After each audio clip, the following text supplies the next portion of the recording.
to tell it like it is from That's the good right. book, you know. That's right. And understand Seleke point of view, which are solid point and very intriguing in terms of you have to put it from the statistics, so persons who are listening and viewing can understand the raw numbers. But generally speaking, I mean, this has been a question lingering from ever since. And one question always out there for the last 5 years.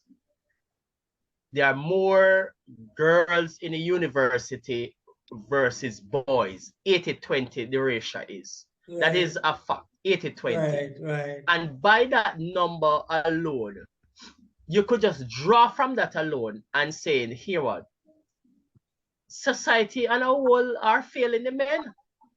Because if you have 80% of females at the universities versus 20% of men there, it will show a big breakdown in society, in generally speaking. And I understand the point that Seleke is making, that is it that they're failing from financial point of view and they have moral standard, or is it they're failing from a moral standpoint and have financial? But anyway, take it, generally speaking. When you have a society and looking at the output, mean that you go to school for 5 years, then you go to university for another 3 years, and 1 year internship, so that the next 7 overall. And you look at what in the society and I say, what is happening in the society? From that general perspective, you have to say, whoa, it's really bad. But the reality is this, you know, and that's why I put in the financial point in it very quickly, because guess what?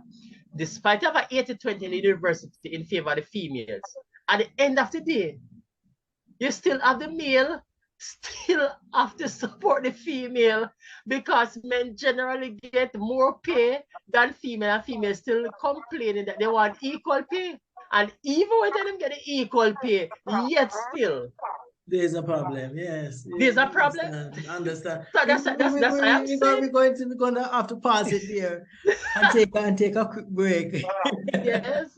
Yes, so we're going to take a quick break. I'll be back to wrap up the discussion further. All right, welcome back. Welcome back. We are back from a short little break, and we are back with no other than the man himself, Ricardo Robinson. I want to thank Sweleke for joining us in the first segment of the discussion. And Ricardo and I, we're going to finish up the lap. We're at the last lap of the conversation here. And from the host corner to Sweleke, we wish him the best. And we encourage you to check out his music as well. Yes, Ricardo, people seem to have forgotten the reason behind the whole Lent and Easter period, and what it is really about. People's, when Easter comes on, people just think about bun and cheese, but they don't understand what Good Friday and Holy Thursday is really about. I wanted to just tell the viewers that are listening, for those that may have forgotten the reason for this season, to tell us what it is really about. Not just about the Easter. Yeah. Let me tell you. If one press my button, the truth is, growing up as a child, yes, I always prefer Easter over Christmas. I know it may come a shock. I am shocked. I am shocked. But the truth is, each person have their own experience. Right, and they have their own different season that they prefer. And trust me, nothing to me like Easter. I always love Easter. Remember that as a child growing up, and everybody have their experience and they are fascinated about certain stuff. Right. I mean, Christmas was good. Let me tell you. And for everybody, it's the most favorite time of the year. Right. Which is true. The music, the lights, and everything, the atmosphere, and gathering, the food, right. the get together. But some person don't like Christmas for right. other reasons, which we're not going to get into. But I'm using that backdrop to come into Easter to say that Easter at one point was my favorite time of the year because guess what? And it was not just about the bun and cheese, but because of flying kite. Okay. Interesting, And in interesting. that time period, the time was so windy. The atmosphere is totally different. Right. Either you have autumn, summer, spring. You understand? And when you look at the season for me, you know, in the Easter time, you always have a lot of bushfires, the place more dry, things happening, rain, sun, windy, everything just happening within that time period. And as a child growing up, I usually say, "Whoa, you know, say Easter is something that I always." And then when I get to understand the whole Christianity of what Christ is, you say, "Whoa, the crucifixion, the leading up to it, give me a little bit more meaning." You understand? Right. Just like Christmas, the leading up to his birth, right?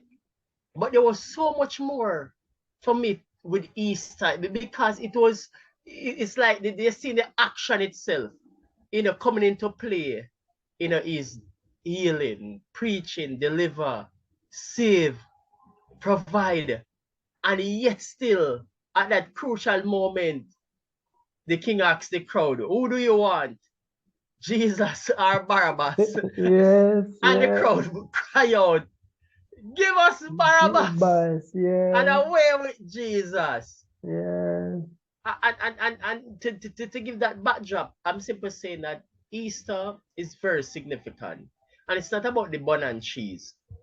It's about celebrating the life of Christ. You know, he And the went to the resurrection. cross to save us from our sins that we can be free today. Have that That's right. liberation That's power, a right. liberated spirit. And you know, for some person to turn Easter into this bun and cheese thing, it's sad. It is, Just it like is. they do Like with the real purpose Christmas. of it has just been, died out. And that is the reason why a person must take time out to read the gospel That's of right. Matthew, Mark, Luke, and John. And when you look at John gospel and how John present the crucifixion from chapter 18 to chapter 19, and then they reach to chapter 20, and when Mary and Mary Magdalene, they went to the tomb to get Jesus, ensure that the spice and its wrapping and everything, that he was secure. He Right. was there. And with all of that, and the reason why I chose John Gospel to mention it is because John gives us it from a perspective of where he speaks about the signs and wonders. And he end by saying there is so much more that could not be told. Told, yes, You know, yes. and for me, for this Easter, it is good if person could get back to basic and understand the real meaning of Easter. I mean, we all know that some of these things coming from the pagan gods, and you know the whole paganism coming out of Europe, leading down, and we just copy it and continue with that tradition. But I think first must understand the true meaning of Christ's death and resurrection, what it means to us as we get to complete this Lent season and going into Palm Sunday next week. And then have that Believers Week where we have Holy Thursday, then Good Friday. And I think my word to person who are watching and listening, go and read up on those last 7 sayings of Jesus. The last 7 sayings of Jesus.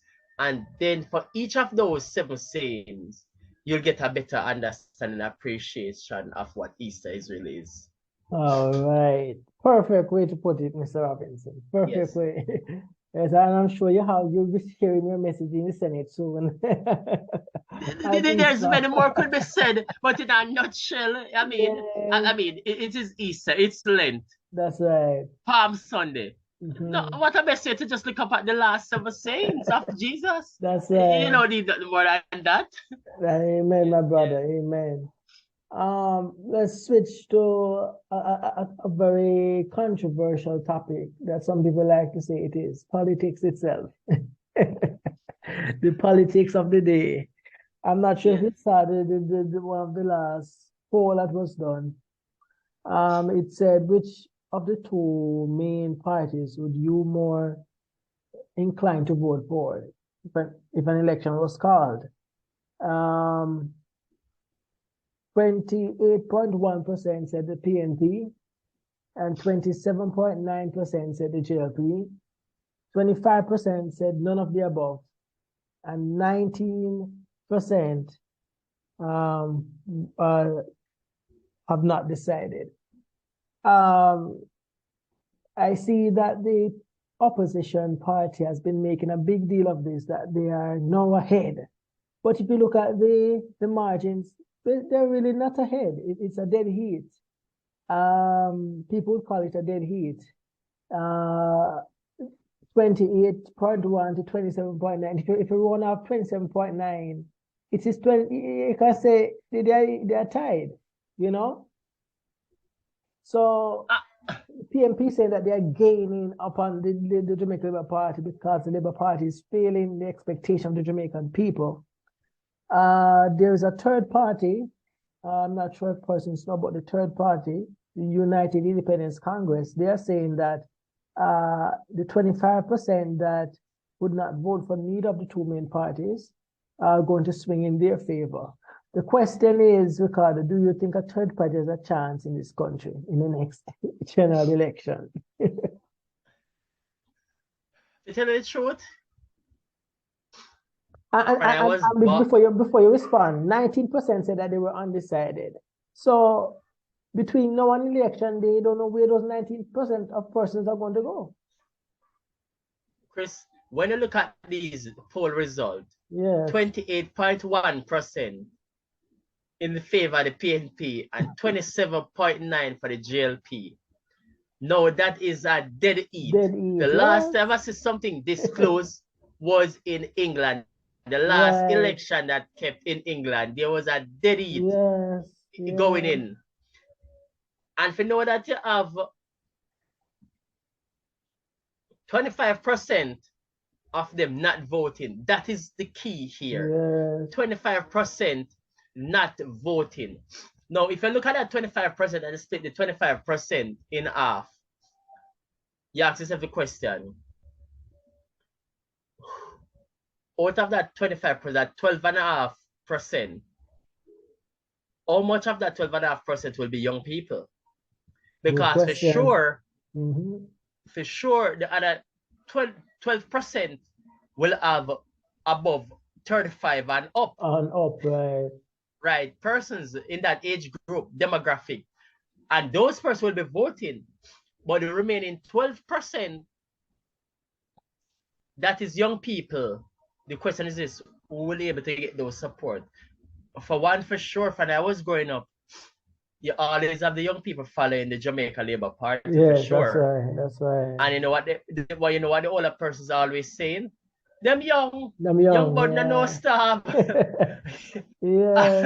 Because the older folks would see the young person running behind a green party and to see them don't know which party that, you know. So the young people them can't go and vote for the Jamaica Labour Party because them young but no stop. But with that, the point we are missing as we get older and mature in this life is that no church, no school, no institution anywhere in the world can survive without young people. That's right. No institution cannot survive without young people. I'm not saying who will win or who the young people will vote for. I'm just making a diplomatic statement by saying that no institution can survive without young people. It's like you're having a church, Chris. Yes. And you're going to the church and everybody in there is over 50. Yes. You know what person is saying? That church is a dying church. Because the church is not growing, it's stagnant. Right. And you know what the first thing they would say, we need young people. Some people simply saying that if we cannot continue to rely on old folks, when those old folks diminish, What gonna happen? yeah, we're gonna need person to replace them. And that simply means if you're gonna need person to replace old folks, that simply means you're gonna need a young person. What the JLP has managed to do from back then, they're able to maintain that youthful exuberance from young people. And when you can have young people on your side, your future look bright. That's all I will be saying. Because every institution today looking for young people. And I just want to put a spin into it. What we've seen happening in the United States, they're thinking of banning TikTok. You know what is the demographic of person following TikTok?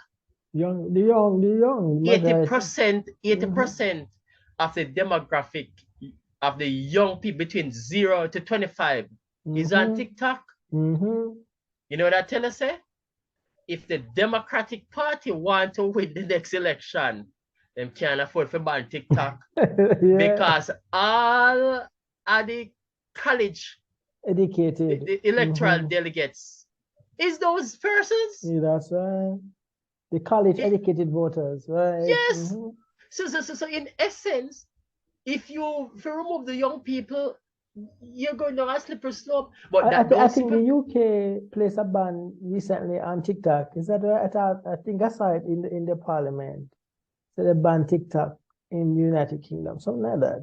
Yes, they banned it in the United Kingdom. They banned it in France, and they banned it in a few countries. But that doesn't say for the PNP that they cannot pull off something here with the numbers.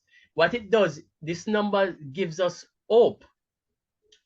And what the third party need to do, the third party should have identify their 63 candidates that they want to run, because by law, based on what my understanding is, if things are, I think for register a candidate is between $3,000 to $5,000, right?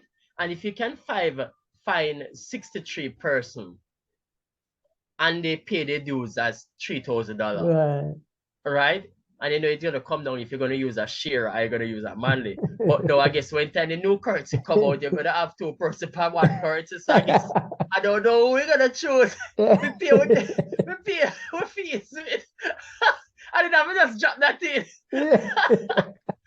Yes. You know, I'm a Marcus Garvey fan. So I will stick to Marcus was a Garvey. Yeah, you got to get a lot of Marcus but say Garvey film. Because he's the original ability time. But Chris, honestly, Chris. Yeah, the original. Yes, Chris. But Chris, what is important, Chris, is that both party right now need to take a stock and look into themselves, go back to the drawing board, try to get their PR up, get the facts out, get the information, both print and electronics media out there. And what I want, if we could get a robust third party feeling 63 candidates you don't think the US for the next election, Chris. As I'm saying, if a third party can find 63 candidates, trust me, Chris. I think a report came out that they have 43 already. Right, and trust me, Chris. If them have 43 candidates, Chris, let me tell you, by the time the election to call, they can find the remaining. And what that simple meaning, Chris, is that would show that our country, our political system is one of the best, because democratically our democracy would be good, because that simply means say we can have election fair, and without any fear or favor, we can have it freely. And there's no issue. And that is what persons want. This person wants to see options. And if you can field 63 candidates as a third party, it speaks volume, and that put pressure upon both existing parties. And what simply means that the third party would have to do is use up their social media influence a lot. But I know that politics does not win with social media. It's on the ground at the end of the day. But what that would do, that would give them traction, Right. and that would put them in a position to get more limelight. Yes. Yeah. Good point. Good point. So we will see how the political landscape plays out between now and then, you know. We will see what happens. The whole situation with the security officers being their lives have been threatened, you know, by vicious criminal elements in the society.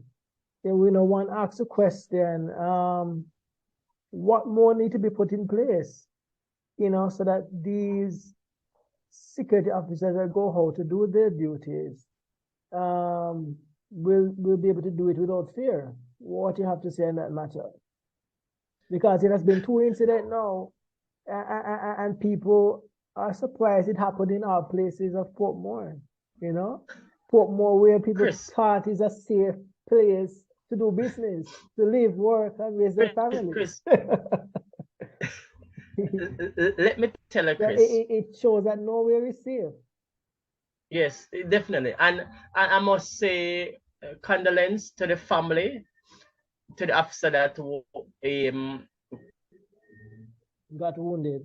who got shot, and his life is taken out. And you know, my heart goes out to those who got shot in the second incident and the first incidents, and I hope the speedy recovery. And to the wives and the children, you know, hope they get him counted and everything, you know, and our prayers are with the family as well, and those who have to be in the line of frontline duty. But when I look at these incidents, very calculated, and that show that the intellectual capacity of these criminals is up there. And we cannot play around with this, saying that persons who are doing crime are fools, stupid, and dunce. We cannot have that, because we could say that those were the ancient days. Those were the ancient days, because if you tell you the truth, Chris, the only time they can say that, so these criminals are fools, stupid, and so forth, is when they are get caught. But before they get caught, what we are seeing on display is tactical genius, brilliance, the execution, planning up there. And it's sad, and trust me, I mean, the element of surprise is always difficult to go against. And trust me, I saw the minister and the commissioner and the hierarchy tour in the, I don't want to say parish yet, but Portmore is getting there. I have to just drop that one in. But I saw the team touring the area. I saw the team touring that area. See that team touring the area today. And I mean, they're looking at the areas that are shut up and everything. So they're trying to put in new measures and to see how best they can have security forces tied. And then the sad thing about it is that each time I go on the social media website, they're showing wherever there is a armored vehicle to deliver cash. You know, there's a coordination or police and soldier there. Persons taking videos and pictures and look there. You know, persons are scared. I heard it on one of the news. One lady said, "Oh, after I'm not afraid of her body, I want person afraid of Jesus." so she's just making herself face to hear what, whether shot or no shot. At the end of the day, if your life is not safe and secure in the Almighty hand, nothing else when matters. Come, you shall have to with your God. You know, but what you forth. say is reality. Yeah. The clock is ticking, man. The clock is ticking. Time come now, man. Time come now. yes. Yes. Yeah, we're going to wrap it up, Mr. Robbins. Wrapping it up now. It has been an interesting conversation tonight, you know, as always, and I hope that the viewers and listeners take something from the conversation and the discussion we've had on these different topics, you know. As we close, any last words you want to share? Anything on anything? Yes. I just want to give persons the opportunity that there's hope. There's still hope in this life. Yes, don't feel Regardless like of the you're caught, man. circumstance, regardless of the circumstance or the situation, there's hope. And That's I'm not right. gonna repeat what Ardishaw said a couple years when he was running to be the leader of the party when he quoted from the late St. Francis Augusta, the late Say no further, my brother. Catholic. Say no further. But I'm not gonna quote the prayer of St. Francis Augusta, Yes, but I will say there is hope. And a person must continue to trust in the Almighty and that's continue right. to do everything in their power to live, faithfully, and to do everything in their power to take care of them family, them friends, them loved ones, and continue to share love, be kind, courteous. Just use those golden rules that take us that far. And as the good book would say in 2 Corinthians 7, if my people, which are called by my name, Yes, should what? Humble. will And that humble is the key themselves. thing. And Yeah. then pray. And I will just leave it at that. All right, my brother. I love a positive ending to the show. I love it. It's always Yes. positive, and it's always good to have you on the show. You always leave us with a word. And I tell you, the way how the times we're living, in, we need a word. So thank you for that, Mr. Robinson. We appreciate it. And I know that the first lady was on.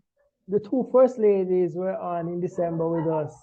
And I hope we can do a recreation of that sometime soon. Probably after the big day, we will have them back on on the show.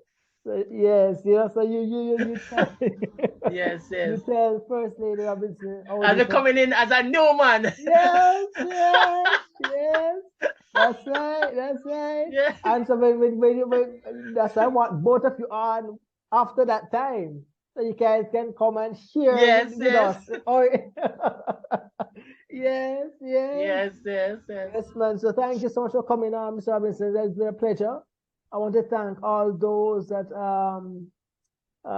taken the opportunity to watch, and I want to thank you all for supporting the Rose Corner YouTube channel. As always, remember to like, leave a comment, and share the video. It goes a far way in helping what we do here over the Rose Corner. And I want you all to stay tuned. We have another upcoming video coming soon on the 1st of April. We will have no other than Miss Tanya Jackson from the Gospel Events Ministry, New Hope Church of God. She'll be coming to share with us their upcoming youth convention, which will be on the 10th of April. So we look forward for that wonderful discussion with Miss Jackson.